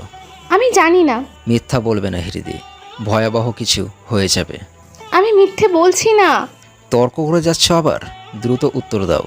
বললাম তো জানি না। এত জোরে চেঁচিয়ে উঠল যে আশেপাশে থাকা পাখিগুলো ডানা ঝাপটা দিয়ে চলে গেল। এক পলক চোখ বুলিয়ে দেখল অর্ণ। হৃদির গায়ে স্পর্শ করতে গিয়েও করল না। মেয়েটা বেশ চতুরতার পরিচয় দিয়েছে। অর্ণ ধীর কণ্ঠে শুধালো, তুমি সত্যি জানো না মায়ার পরিচয়? না, জানি না। মিথ্যা বলবে না হৃদি, পরিণাম খারাপ হবে। আমি পাই না ভয়, বলবো না আমি। এমন সোজা আর জোরালো জবাবে রেগে গেল অর্ণ। চট করে থাপ্পড় মেরে দিল হৃদির গালে। মেয়েটা যেন হিংসার রূপ ধারণ করেছে। রাগে ফুঁসতে ফুঁসতে বলল, মেরে ফেলুন, তবুও বলবো না। আই এম ড্যাম শিওর আপনি সেই মাফিয়া যার ভয়ে কাঁপছে দেশ। দেখো হৃদি, তুমি ভালোই ভালোই বলো পরিচয়। বলবো না, বলবো না, বলবো না। হৃদি। একটুও নড়ল না মেয়েটা। রাগ সংবরণ করলো অর্ণ। রিদির মাথায় হালকা করে স্পর্শ দিয়ে বলল, এখনও সময় আছে, প্লিজ বলো। বলবো না। তাহলে এখানেই পড়ে থাকো। রাগে গজগজ করতে করতে চলে গেল অর্ণ। পেছন থেকে রিদি বলল, আমি কি ক্ষতি করেছি? এই ভরা জঙ্গলে আমাকে কেন নিয়ে এসেছিলেন? কি আপনার উদ্দেশ্য? একটাও কথা বলল না অর্ণ। চলে গেল রিদিকে ফেলে। মেয়েটার হাত পা বাঁধা, কোনো মতে খড়ের বিছানায় গা এলিয়ে দিল রিদি। চোখ মুখ লাল হয়ে আছে। শক্ত থাকার চেষ্টা করেও পারছে না শক্ত থাকতে। পাগল হয়ে গেছিস স্বর্ণ? ভরা জঙ্গলে মেয়েটাকে ফেলে এসে পড়লে বুঝতে পারছিস এর পরিণাম? I don't care. ভাবলেশীনভাবে সিগারেট খেতে লাগলো অর্ণব। আহানও বাহু ঝাঁকিয়ে বলল, মানলাম আগের দুটো মেয়ে তোর সাথে প্রতারণা করেছিল, সেই কারণে দুজনের অবস্থা খারাপ করে দিয়েছিস। একজন অন্ধ আর একজন পঙ্গু হয়ে আছে, কিন্তু হৃদির কি দোষ? আর দোষ কিছুই না, আমার ইচ্ছাতে আমি শাস্তি দিলাম। মায়ার বিষয়ে বললেই ছেড়ে দিতাম আমি। দোস্ত, ওর পরিবার পাগলের মতো খোঁজাখুঁজি করছে। সো পাষাণ হলেই কবে? আগেই ছিলাম, দেখতে পাসনি হয়তো। নিজের চুলগুলো নিজেই খামচে ধরল আহান। অন্যের গলা টিপে দিতে ইচ্ছা করছে। পরক্ষণেই মনে পড়ে যায় ছেলেটার পরিস্থিতির শিকার। মনকে শক্ত করে বোঝায় রিদিকে নিয়ে আসবে ও। এক পা যেতেই অর্ণ বলল, যাওয়ার প্রয়োজন নেই, আমি গিয়ে নিয়ে আসছি, তোরা মায়ার পিছনে। আশ্চর্য, একটু আগে যখন বললাম তখন কেন চুপ ছিলি? উত্তর করল না অর্ণ। সিগারেটটা ফেলে হাঁটা লাগালো। আহান ফোন করে সাব্বিরকে আসতে বলল। সাব্বির গার্লফ্রেন্ডের সাথে ব্যস্ত থাকায় আহান বেশি কিছু বলল না। বেরিয়ে পড়ল মায়ার পিছু নিতে। মায়া সান্ত্বনা দিচ্ছে রিদির পরিবারকে। পাশেই বসে আছেন আতাউর। কথা শেষ করে ইশারা করলেন তিনি। মায়া বের হয়ে গেল। আতাউর বললেন, রিধির সাথে কারো কারো রিলেশন ছিল? নো স্যার, আমি এটাই ভাবছিলাম হঠাৎ করেই উধাও হলো কি করে। তবে কি তাদের কাজ? আটকে উঠল মায়া। দুদিন ভার্সিটি বন্ধ আছে, তাই ভার্সিটির কারোর সাথে সরাসরি যোগাযোগ করাও যাচ্ছে না। আতাউর চিন্তিত কণ্ঠে বললেন, স্যার এবার খুব রেগে গেছেন। বাট আমরা তো কাজ করছি স্যার। ফোর্স করে দম ফেললেন আতাউর। হতাশা দৃষ্টি মেলে বললেন, সফলতা নেই কোনো। সেটাই, আমি বিগত দিনগুলোতে অনেকগুলো ভার্সিটি খুললাম, বাট লাভ হলো না। বাকশক্তি হারানোর পূর্বে ফজল স্যার বলেছিলেন ভার্সিটির কথা। ভার্সিটির কোনো স্যার বা স্টুডেন্ট এমন কাজ করেছে ভেবে খোঁজ তো লাগালাম। এখন কি করব স্যার? জানি না মায়া, মাথা কাজ করছে না। সামাদ একের পর এক কল করে যাচ্ছে। সবাই বলছে খোঁজ চলছে, কিন্তু সঠিক রেসপন্স নেই কোনো। এমত অবস্থায় ওনার ইচ্ছে করছে সব ভেঙে ফেলতে। সোফিয়া লেবুর শরবত দিয়ে বললেন, এভাবে চিন্তা করিস না, পাগল হয়ে যাবি। আম্মা, বুঝতে পারছো না? একটা মেয়ে নিখোঁজ, যা তা হতে পারে। আর তাছাড়া মেয়েটা আমার কাছের বন্ধুর মেয়ে। খোঁজ কর, তবে একটু সাবধানে বাবা। আমি চাই না আর কোনো ঝামেলা হোক। আম্মা, ফ্যালফ্যাল করে তাকিয়ে রইলেন সামাদ। একটা মিথ্যা ওনার জীবনকে শেষ করে দিচ্ছে। একজনের পাপ হয়তো সবাইকে বয়ে বেড়াতে হচ্ছে। কুটিরে এসে রিদিকে দেখতে না পেয়ে চিন্তায় পড়ে গেল অর্ণ। চারপাশে চোখ বুলিয়েও যখন পেল না, তখন চিৎকার করে উঠল, তুমি আছো এখানে? হৃদি থাকলে প্লিজ সাড়া দাও। হৃদি, হাউ আর ইউ? প্লিজ সাড়া দাও। কোনো সাড়া শব্দ পেল না অর্ণ। কুটির থেকে বের হলো জঙ্গলে। চারপাশে আধার নেমে এসেছে প্রায়। বাড়ির পেছনটা যেতেই চোখ পড়ল স্লিপার। বুকটা মোচড় দিয়ে উঠল ওর। স্লিপারটা পাশে রেখে ডাকা শুরু করলো। ডান পাশে যেতেই চোখ পড়ল রিদিকে। ছুটে গেল অর্ণ। মেয়েটার গায়ে মাটি লেগে আছে। বিধ্বস্ত শরীরটা দেখে অর্ণের মন গলে গেল যেন। ওর হাত পায়ের বাঁধন খুলে দিয়ে ধীরে ধীরে রিদির মুখে থাপ্পড় দিতে লাগলো। চোখ মিলে তাকাতেই ভয় পেয়ে গেল রিদি। চিৎকার করে উঠে অর্ণকে জড়িয়ে ধরলো। বলতে লাগলো, যা যা, আমি তোদের কিচ্ছু করব না, যা যা, আমাকে ছেড়ে দে। অর্ণ বুঝতে পারলো রিদি ভয় পেয়েছে খুব। ধীরে ধীরে মেয়েটার মাথায় হাত বুলিয়ে আদুরে কণ্ঠে বলল, ভয় পেও না, এখানে কেউ নেই, শুধু আমি। চোখ মেলে তাকালো রিদি। অর্ণের গায়ে জোরে ধাক্কা দিল। ইচ্ছে মতো কিলঘুষি দিতে লাগলো। অর্ণ টু শব্দও করলো না। মেয়েটাকে এক হাতে জড়িয়ে রাখলো শুধু। ভালো লাগছে না একদমই। এসব কিছু একদমই উচিত হলো না। রিদিকে বিনা দোষে শাস্তি পেতে হলো। গাড়ি ড্রাইভ করছে অর্ণ। পাশেই ঘাপটি মেরে আছে রিদি। কোনো কথাও বলল না। সারা দিন না খাওয়া, কাল রাতে দিকে একটু নুডলস পড়েছিল পেটে। একটা ধাবার সামনে গাড়ি থামালো ছেলেটা। এক পলক তাকিয়ে চোখ ফিরিয়ে নিল হৃদি। অন্য খাবার এনে বলল, খাও। খাবো না। এমনিতেই উইক, খেয়ে নাও। খাবো না আমি, একজন মাফিয়ার থেকে কিছুই নিব না আমি। বেশি কথা বলছো তুমি। আরও বলবো, মাফিয়া, শয়তান, লম্পট। আরও কিছু? চোর বাটপার সবই বলো, তবে ভুলে যেও না কাল সারা রাত আমার সাথে জঙ্গলে কাটিয়েছো তুমি। আমি কিছু করেছিলাম কি? মাথাটা নিচু করে ফেলল হৃদি। নাক টেনে খাবারটা তুলে নিল। প্রচণ্ড খিদেতে গ্রোগাসে খেতে লাগলো। অন্য ব্যথার স্বরে বলল, সরি, তোমার সাথে এমন করা উচিত হয়নি আমার। জুতো মেরে গরুদান। তাচ্ছিল্য করো না, ফল ভালো হবে না। দেখেছি কি খারাপ তার ফল। এখন আর ভয় লাগছে না, আমাকে অর্ধেক মেরেই ফেলেছেন। আচ্ছা বাদ দাও, একটা কথা বলি শুনিও। কি? মায়ের কাছে আমাকে নিয়ে কিছু বলিও না। বলে দিব। এটা আমার রিকোয়েস্ট, বাকিটা তোমার ইচ্ছে। মুখ ফিরিয়ে নিল হৃদি। গাড়ি ঘুরিয়ে টান দিল অর্ণ। হৃদি চুপচাপ খাচ্ছে। ভালো লাগছে না ওর। কি করবে আর কী বা বলবে? ক্লান্ত শরীরটা বেডে এলিয়ে দিতেই ঘুম এসে ভর করলো অর্ণকে। হৃদিকে পৌঁছে দিয়ে সোজা চলে এসেছে। এই লুকোচুরি হামাগুড়ি সব কিছু অবসান ঘটতে হবে। এইভাবে আর কতদিন চলবে? ঘুম ভাঙল কারো স্পর্শ পেয়ে। চোখ খুলতেই একটি অবয়ব রুম থেকে প্রস্থান করলো। অন্যের মুখে ছড়িয়ে আছে অশ্রুকণা। নতুন কিছু নয় এটা। সামাদের চোখের জল খুব ভালো করেই বুঝতে পারল অর্ণ। তবে মায়া হলো না, হলো শুধু বিদ্রুপ। ভার্সিটিতে পা রাখতে মায়ার প্রশ্নে ঝুলি সাজিয়ে দিল। হৃদি কোনো মতে ইগনোর করলে ও মায়া ছাড়ার পাত্রী না। একেবারে আটার মতো লেগে আছে। হৃদি বলল, ওকে বলছি। বলো। আসলে কাল আমি আমার বয়ফ্রেন্ডের সাথে ছিলাম। মিথ্যা বলা ছাড়া উপায় ছিল না হৃদির। কেন যেন সত্যটা বলতে পারছে না মেয়েটা। মায়া বিশ্বাস করছে না দেখে হৃদি বলল, আসলে আমরা দেখা করতে গিয়ে গাড়ি নষ্ট হয়ে যায়, যার ফলে আটকে পড়ি সেখানেই, আর সেই কারণেই আসতে পারিনি। ওহ, বাট ফোন করে কিছু জানতে পারতে। ফোন সুইচ অফ ছিল, চার্জ ছিল না কারোটাই। ও আচ্ছা, ঠিক আছে। মৃদু হাসল হৃদি। মায়ার থেকে বিদায় নিয়ে চলে গেল। বুকটা কেমন করছিল, মনে হচ্ছিল এখনই ধরা পড়ে যাবে। ক্লাসে অন্যমনস্ক হৃদি। অন্য সেটা লক্ষ্য করে শ্বাস ফেলল। ক্লাস শুরু হতেই স্যার বললেন, তো গত সপ্তাহে যারা নাম দিয়েছিলে তারা প্রস্তুত তো? এবার কিন্তু হাড্ডাহাড্ডি ম্যাচ হবে। সকলে উত্তেজিত হয়ে পড়ল। অন্য নিজেও নাম দিয়েছিল। খ্যাতমার্কা স্টাইল হলেও কিছু করতে হবে যার ফলে মায়া প্রেমে পড়বে। ক্লাস শেষে সবাই মাঠে আসলো। হই হুল্লোড় পড়ে গেছে। সবাই বেশ আনন্দ উল্লাস করছে। একে একে অনুশীলন শুরু হলো। অর্ণকে কেউ পাত্তা দিচ্ছে না। চশমা ঠেলে একটা ছেলের কাছে গেল অর্ণ। ছেলেটা হাসতে হাসতে বলল, তুমি পারবে না খোকা। যার ফলে সবাই হাসাহাসি শুরু করে দিল। অন্যের ইচ্ছে হলো ছেলেটার মাথা ফাটিয়ে দিতে, তবে চুপ করে রইল।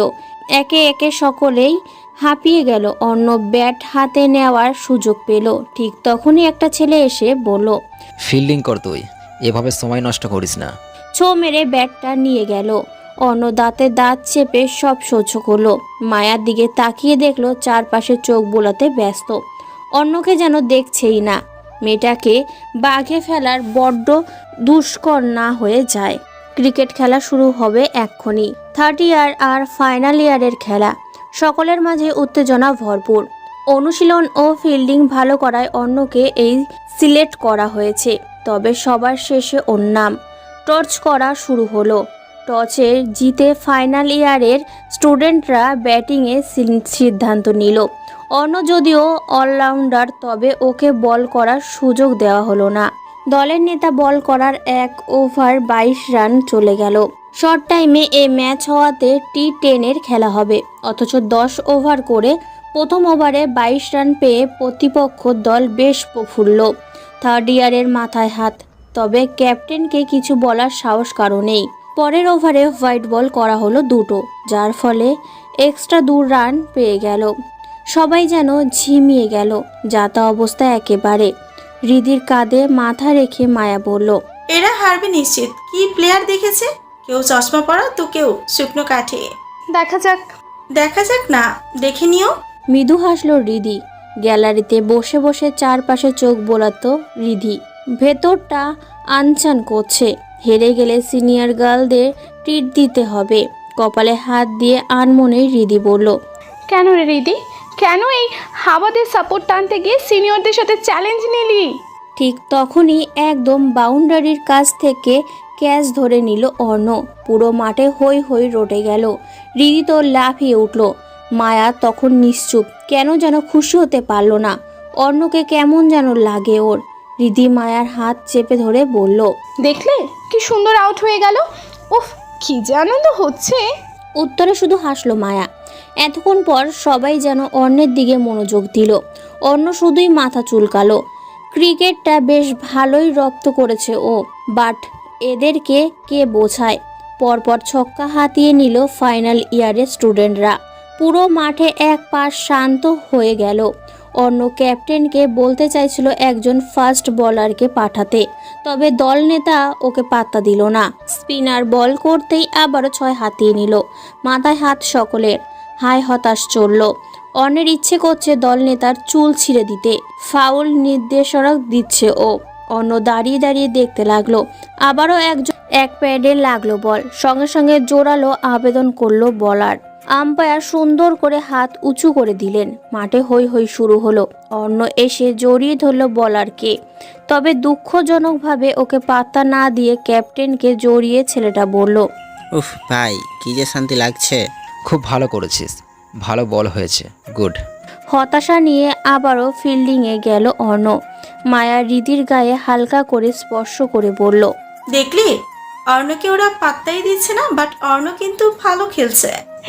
দেখলাম, তবে আমার ইচ্ছে করছে এই ক্যাপ্টেনের গলায় দড়ি বেঁধে দিতে। হো হো করে হেসে উঠল রিদি। মায়া খেলা দেখায় মনোযোগ হলো। পরপর দুটো ক্যাচ ধরে আউট করলো অর্ণ। এবার সবাই অর্ণের দিকে তাকালো। অর্ণের নির্দেশনা অনুযায়ী বলার ডাকা হলো। 10 ওভার শেষে ফাইনাল ইয়ারদের সংগ্রহ হলো 123।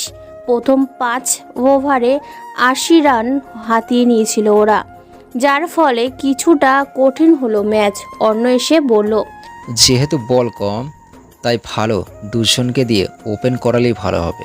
কয়েকজন সায় জানালো, তবে ক্যাপ্টেনের বদলে হাড্ডির মতো পরিচয় দিয়ে ভালো ওপেনার পাঠালো না।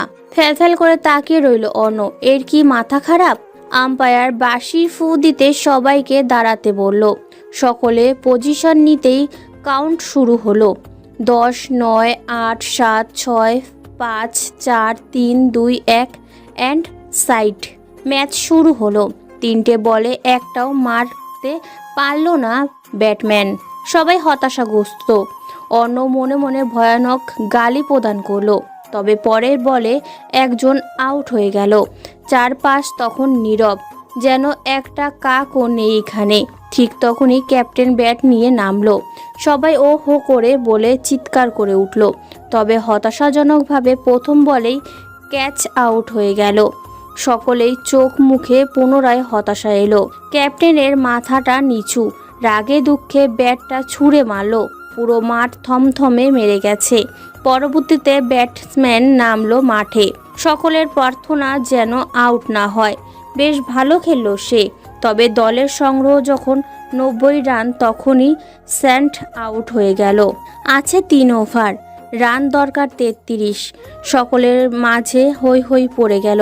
মায়া বলল, ছেলেটা বেশ খেলছে, তবে 18 বলে 33 রান করা বেশ কষ্টের নয়।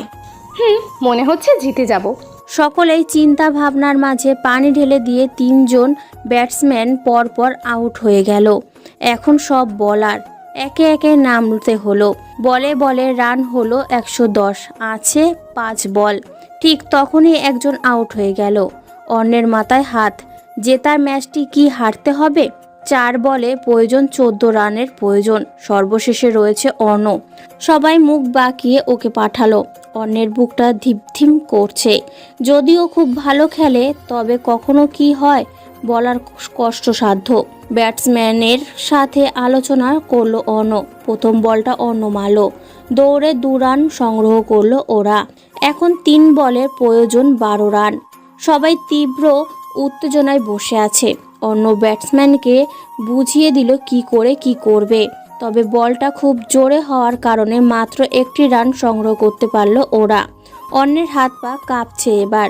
2 বলে 11 রান প্রয়োজন, অর্থাৎ 2টো ছক্কা লাগবে। মনে মনে সৃষ্টিকর্তাকে স্মরণ করলো ছেলেটা। সবাই দাঁড়িয়ে পড়েছে, এমন উত্তেজনা যেন কেঁদে দিবে সকলেই। বল করা হলো, অন্য সর্বোচ্চ চেষ্টা করে মারল বল। সোজা গ্যালারিতে বল পড়ল। পুরো মাঠে হৈ হৈ পড়ে গেল। তীব্র উত্তেজনা, চোখে পানি চলে এলো মায়ার। কেন এমন করলো ও জানা নেই। এখন 1 বলে 5 রান প্রয়োজন, 4 হলে ড্রপ হয়ে যাবে ম্যাচ। অর্ণ মাটিতে চুমু খেলো এবার, আল্লাহর কাছে প্রার্থনা করে দাঁড়ালো। বল আসতেই দিল ড্রপ করে। এক জোরে দেওয়া ব্যাট ভেঙে গেল কয়েক হাত দূরে। সবাই বল খুঁজতে চলেছে, বল দেখা যাচ্ছে না। গ্যালারির সবার ওপর থেকে একজন বল ছুঁড়ে চিৎকার করে বলল, মারো রে ছক্কা। পুরো গ্যালারিতে হৈ হুল্লোড় পড়ে গেল। মানুষকে মারতে গিয়ে ও অন্যের এমনটা অনুভব হয়নি। পুরো শরীর কাঁপছে। সবাই গ্যালারিতে থেকে নেমে গেল। 2 উইকেটে জিতেছে ওরা। অন্যের নামে জয়ধ্বনি দেওয়া হচ্ছে। পতাকা উত্তোলন করে ছুটে এলো মায়া। বরাবরই ক্রিকেটের প্রতি ভালোবাসা বেশি, সুখে কেঁদে ফেলেছে। অন্যের হাত ধরে বলল, ইউ আর দ্য বেস্ট। সবাই অন্যকে নিয়ে মাতামাতিতে ব্যস্ত। মায়া যেন বাচ্চা হয়ে গেছে, মুখ দিয়ে শীষ বাজানো শুরু করেছে। তা দেখে হালকা হেসে উঠল অর্ণ। মায়ার মাঝে সত্যি মায়া আছে। ক্যাপ্টেন সকল অহংকার মাটিতে ফেলে জড়িয়ে ধরল অর্ণকে, বলল, তুমি না থাকলে আজ পারতাম না জিততে। অর্ণ শুধুই হাসলো। হৃদি এসে হাতটা বাড়িয়ে বলল, অভিনন্দন। অর্ণ মৃদু হাসলো, তবে হৃদির সাথে হাত মেলালো না। হৃদি কিছুটা অবাক হলো, সাথে কষ্টও পেল।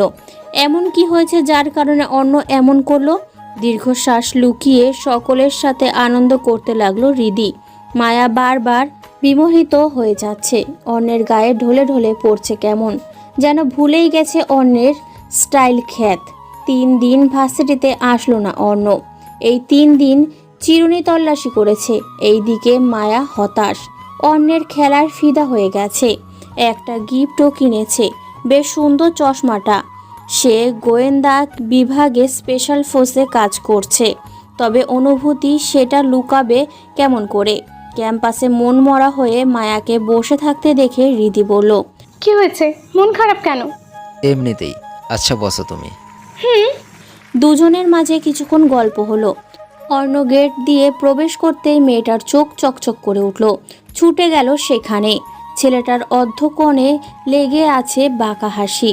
খুব বুঝতে পেরেছে ও মায়া, যদিও মায়া, তবে এই মায়া সম্পর্কেও তার কাজে সবটা জেনে নিয়েছে ও। মায়া হাসি মুখে বলল, উফ, এই কয়দিন কোথায় ছিলে? কিছু প্রয়োজন ছিল আপা? হোয়াট রাবিশ, আমি তোমার আপা হই? না মানে হোয়াট এভার, তোমার জন্য একটা গিফট আছে। ইতিমধ্যে কিছুটা কাছাকাছি এসেছে হৃদি। ভ্রুকুটি করে তাকিয়ে দেখছে সবটা। মায়া ওর চশমাটা খুলে দিয়ে আর একটা চশমা পরিয়ে দিল। হালকা করে ছেলেটার বুকে স্পর্শ করে বলল, বাহ, এবার সুন্দর লাগছে। কিন্তু বেশি কথা বলবে না তো।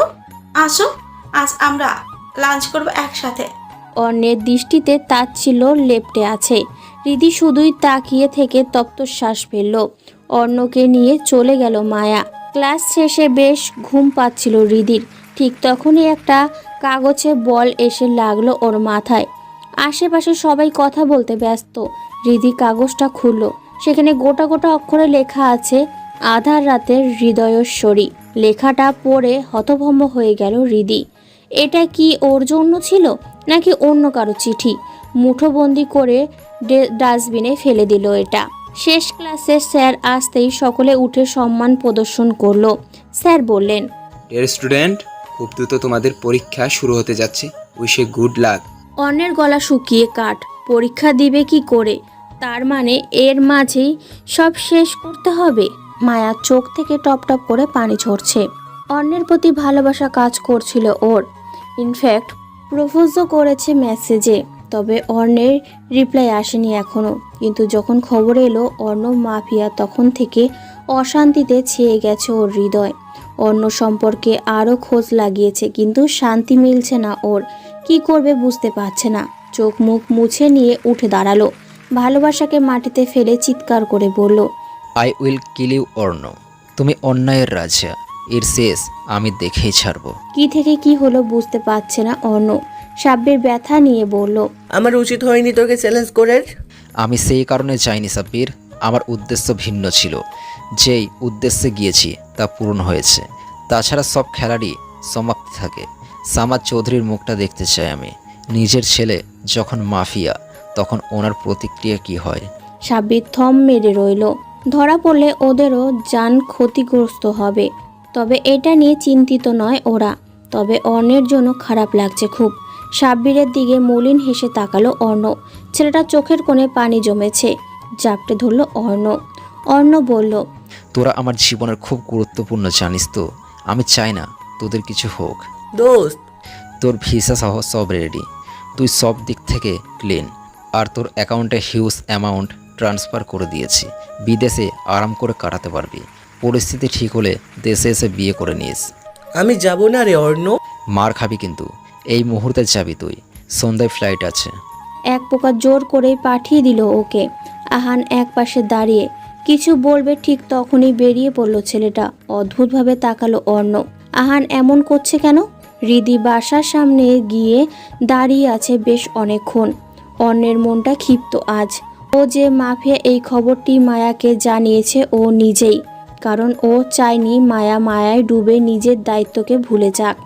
বারান্দায় আসতে অর্ণকে লক্ষ্য করলো হৃদি। ছেলেটা ঠোঁটের কোণে ফিচেল হাসি। হাত নাড়াতেই হৃদি বলল, তুমি এখানে? নিচে আসো। এখন রাত। তো কেন যেন আসলো হৃদি। ঠিক তখনই অর্ণ বলল, কাউকে ভালোবাসো? না তো। পকেট থেকে একটা গোলাপ বের করে হৃদির হাতে তুলে দিল অর্ণ। এতক্ষণ পর লক্ষ্য হলো অর্ণের মাঝে পরিবর্তন। চুলে তেল নেই, চোখে চশমা নেই, স্মার্ট একটা ছেলে। হৃদি কিছু বলবে তার আগেই ফিসফিস করে অর্ণ বলল, উইল ইউ মাইন হৃদয়েশ্বরী? হোয়াট? হুস। হৃদির একদম কাছে চলে এসেছে অর্ণ। মেয়েটার অন্তর থেকে ঘন ঘন শ্বাস নেমে যাচ্ছে। অর্ণ নিজের কণ্ঠ পরিবর্তন করে বলল, বেশি কথা বললে ভয়ানক কিছু হয়ে যাবে। ভয় পেয়ে তৎক্ষণাৎ হৃদি পালাতে গেল। ঠিক তখনই এক টানে ওকে গাড়িতে বসিয়ে দিল অর্ণ। তারপর নিজেও এসে বসলো। চিৎকার করতে লাগলো মেয়েটা, তবে সে শব্দ গাড়ির বাইরে পৌঁছালো না। হৃদির অবস্থান নাজেহাল, ও ভয় পাচ্ছে। অর্ণ বলল, এমন করলে যা করিনি তা করতে বাধ্য হব। তুমি মাফিয়া? তুমিই সেই ভয়ানক লোক? I hate you. ছাড়ো আমায়। আমি তো কাউকে কিছু বলিনি। কি দোষ আমার? তোমার দোষ কেন? তোমার কোনো দোষ নেই। এমন অদ্ভুত দোষের কথা জীবনে শোনেনি হৃদি। দুঃখে কষ্টে গলা ছেড়ে কাঁদতেছে মেয়েটি।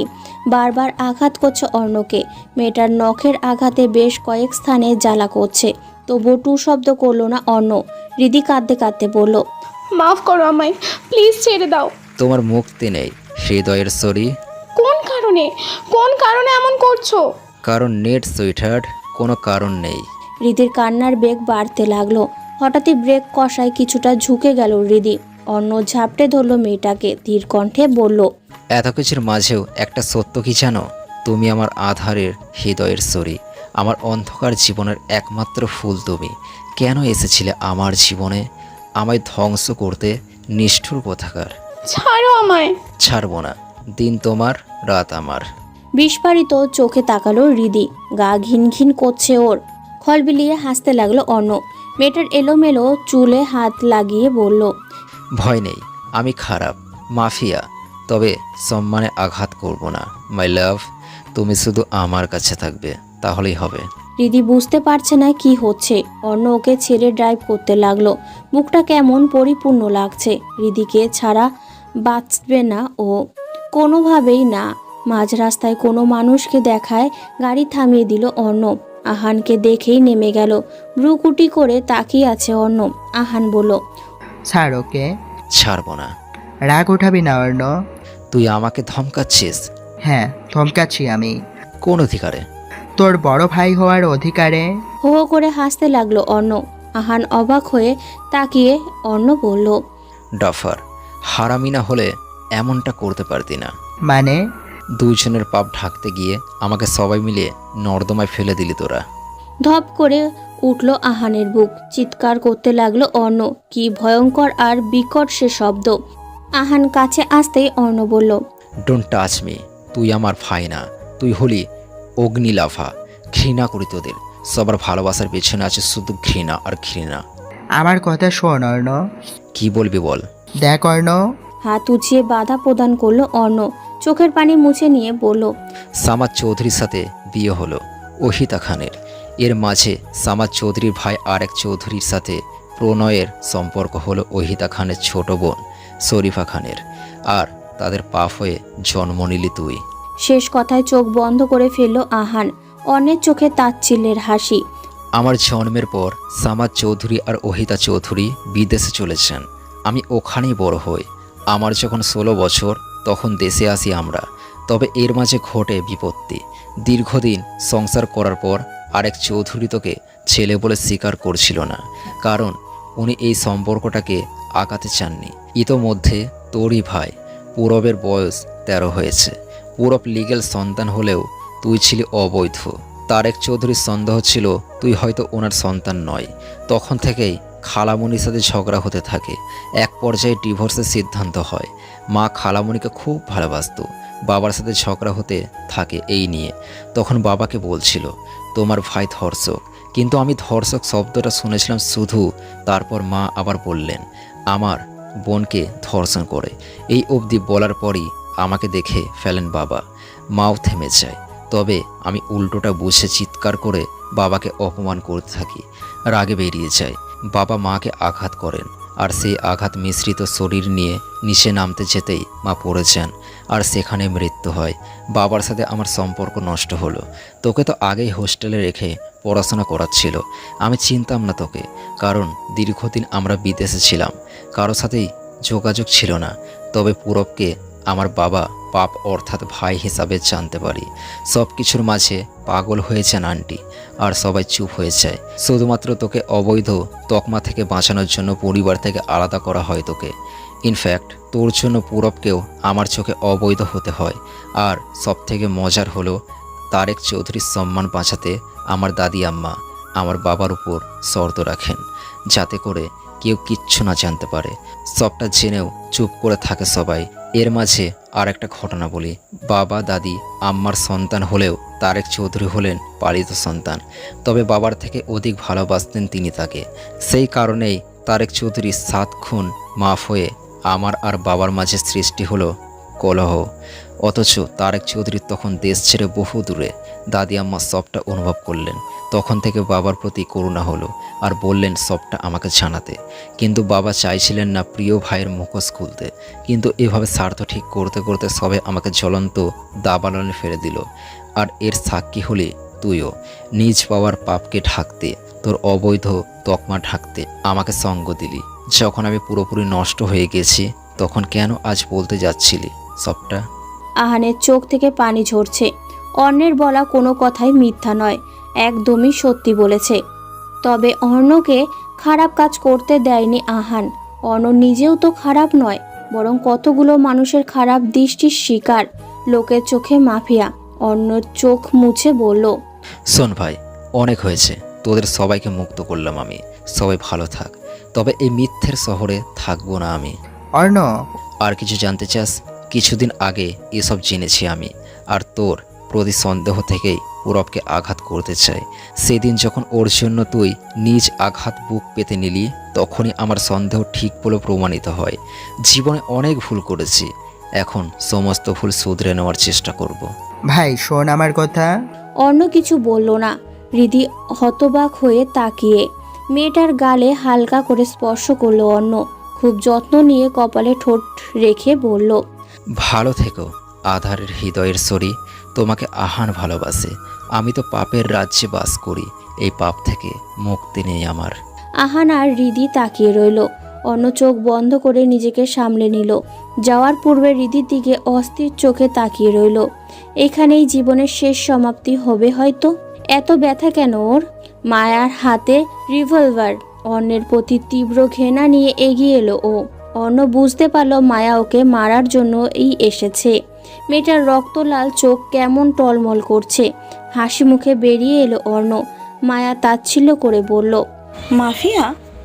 হ্যাঁ, মাফিয়া আমি, ব্যর্থ এই জীবন। নাটকবাজ, আজ তোর মৃত্যু হবেই। হাসলো অর্ণ, চোখ থেকে বিতৃষ্ণা ঝরছে। অবশ্য অর্ণের নামে এনকাউন্টার দায়ের করা ও হয়েছে। মায়া রিভলভারের ট্রিগারে হাত রাখলো। অর্ণ দীর্ঘশ্বাস ফেলে দাঁড়িয়ে রইল। পেছনে কতগুলো গাড়ি আসছে, যা বোঝার বুঝে নিল অর্ণ। কিছুটা এগিয়ে এলো ও। মায়ার ধ্যান জ্ঞান নেই কোথাও। শুকনো ঢোক গিলল অর্ণ। মায়ার হাতটা চেপে ধরে রিভলভারটা ট্রিগারে চেপে দিল।